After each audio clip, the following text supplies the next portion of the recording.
Today, we organized a waste assessment and brand audit. In this process, we collected waste from our sample communities in Navotas, and together with our member Mother Earth Foundation, we implemented a two-step process. The first one is waste assessment, where we got the volume and the type of waste that are being generated in the community. And then the second process is the brand audit, where we identify the producers of the residual waste, those that cannot be composted or recycled in the community via our zero waste program.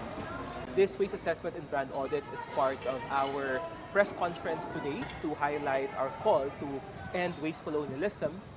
which is manifested in several ways, via waste trade, via dumping of waste in the guise of recycling from developed countries to Africa, Asia, or Latin America, by the continuous selling of problematic products like sachets, and other single-use plastic that was designed and manufactured in high-income countries and then sold to countries where there's no infrastructure to address or manage them. We're also seeing waste colonialism via the narrative that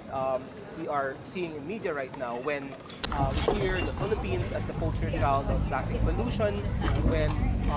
pictures of Smoky Mountain or other landfills and dump sites in Asia are being featured to show the problem of plastic pollution, or our beaches being full of plastic waste, without recognizing that solutions are already happening on the ground, that there are working solutions that have proven that zero waste is not only working, it is successfully preventing the leakage of plastic in the ocean, but most importantly, we are seeing that it creates opportunities for upstream interventions. Again, via a tool like waste assessment and brand audit, we are identifying the culprits, the real responsible for these problematic products and packaging.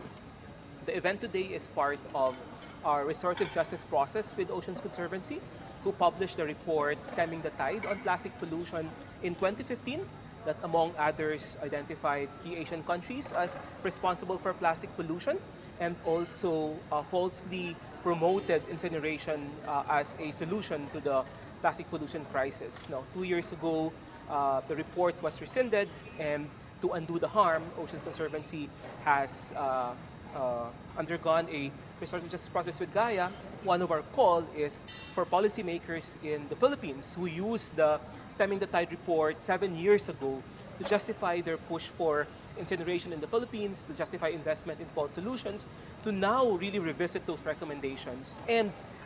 listen why the report was rescinded, why the recommendation was rescinded, and now why there is broader recognition of zero waste as a solution to the plastic pollution crisis, and why there is a need to really significantly reduce the amount of plastic that we produce in the first place, and not only address plastic pollution crisis at the end of its life cycle, which is where incineration, landfilling, and others of a similar nature comes in. For us, we address the issue of plastic pollution, its entire life cycle, starting from extraction, because 99% of plastic comes from fossil fuels.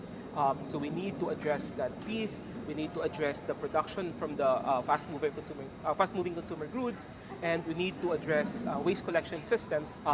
that is responsive to our context and our situation in Asia.